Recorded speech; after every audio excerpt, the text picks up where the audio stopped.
एक नगर में एक सेठ जी रहते थे। उनके 7 बेटे और 7 बहुएं थीं। उन 7 बहुओं में से 6 बहू के तो पीहर थे, लेकिन 7वीं बहू के पीहर नहीं था। जब वे गर्भवती हुई तो उसे घेवर खाने की इच्छा हो रही थी। उसके पीहर नहीं था तो उसने एक घेवर चुराकर पानी भरने गई, तब साथ ले गई। वहां जाकर पेड़ के नीचे घेवर रख दिया और सोचा कि पानी भरकर आराम से घेवर खा लूंगी। जब पानी भरकर घेवर लेने गई तो देखा वहां घेवर नहीं मिला। उस पेड़ के पास एक बांबी थी, उसमें एक नागिन रहती थी। वह नागिन भी उस समय गर्भवती थी। घेवर को देखकर नागिन की इच्छा उसे खाने की हुई और उसने घेवर खा लिया। उस नागिन ने सोचा कि यदि साहूकार की बहू मुझे गाली देगी तो मैं उसे डस लूंगी, और यदि कुछ नहीं कहेगी तो इसे बिना पीहर के इसे पीहर दिखा दूंगी। साहूकार के बेटे की बहू ने कहा कि शायद कोई मेरे जैसी ही होगी जिसने ये घेवर खा लिया। ऐसा सुनकर नागिन बहुत खुश हुई और उसने अपने बेटों से कहा कि तुम इंसान का रूप बना कर जाओ और साहूकार के बेटे की बहू को लेकर आओ। नागिन के बच्चे इंसान का रूप बनाकर साहूकार के घर चले गए। वहां जाकर उन्होंने कहा कि हम हमारी बहन को लेने आए हैं। तब सास ने कहा कि पहले तो कभी नहीं आए, इतने दिन कहाँ थे? तब उन्होंने कहा कि जब हमारी बहन का जन्म हुआ तब हम नानी के घर थे, और जब शादी हुई तब हम परदेश कमाने के लिए गए हुए थे। उन लड़कों ने बहुत सारे कपड़े, गहने और मिठाइयाँ बहन की सास और जेठानियों को दिए। सास अत्यंत प्रसन्न थी और जेठानियाँ उसे देखकर जल कुड़ रही थीं। सास ने बहू को उनके साथ में भेज दिया। बांबी के पास जाकर उन्होंने कहा, बहन, हम नाग हैं।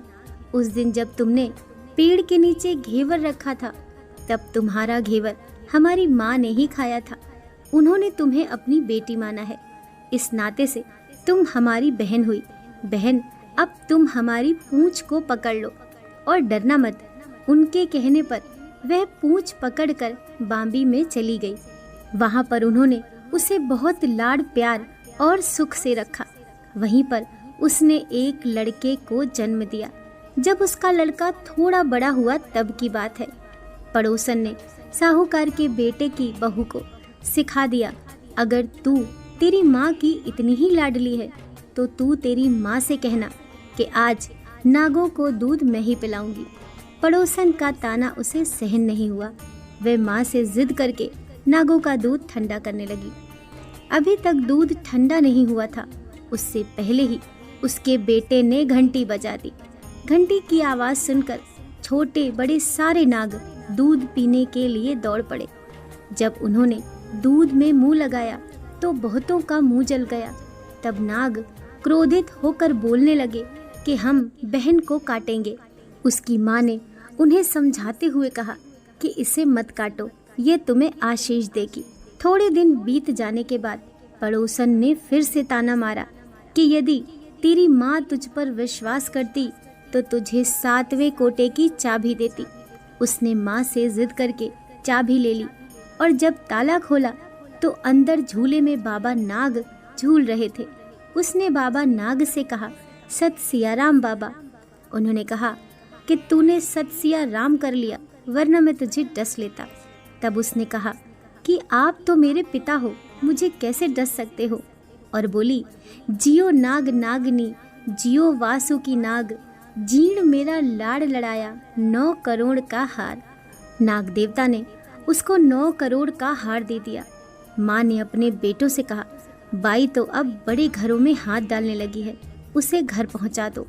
नागों ने साहूकार के बेटे की बहू को बहुत से गहने कपड़े दिए और ससुराल पहुंचा दिया। थोड़े दिनों की बात है, उसका बच्चा झाड़ू तोड़ रहा था। ताई ने कहा, झाड़ू मत तोड़, इतना तोड़ने का शौक है तो तेरे नाना मामा के यहाँ से लाया होता। सांपों ने सुन लिया। माँ से जाकर कहा। माँ ने कहा, 2 झाड़ू सोने की बनवाओ, 2 चांदी की बनवाओ और दे आओ। ताइयाँ देख कर जल गईं और कहने लगी, इसके तो ताने मारने से धन बढ़ता है। कुछ दिनों के बाद की बात है। बच्चा गेहूं बिखेर रहा था। ताई ने ताना मारा, गेहूं में खेलने का शौक है तो नाना मामा से ले आता, हमारे यहाँ तो मत बिखेर। सांपों ने सुन लिया, जाकर माँ से कहा। माँ ने कहा, 2 बोरी दाने सोने के घड़ाओ, 2 बोरी दाने चांदी के घड़ाओ और दे आओ। ताई और जल गई, कहने लगी, इसे ताने मत मारो, इसका धन बढ़ता है। छोटी जेठानी लकड़ी लेने गई, वहाँ सांप था। उसने सोचा छोटी को भेजना चाहिए, सांप इसे खा जाएगा तो मुसीबत ही मिट जाएगी। छोटी बहू लकड़ी लेने गई तो वहाँ सांप बैठा था। बोली, भैया राम राम। सांप ने झट से बिछुए दे दिए, पहनकर छम छम करती चली आई। जेठानियाँ देखकर जल गईं।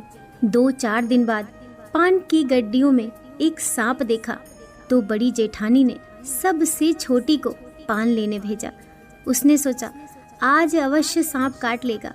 सांप को देखकर छोटी बोली, भैया घर के क्या हालचाल हैं?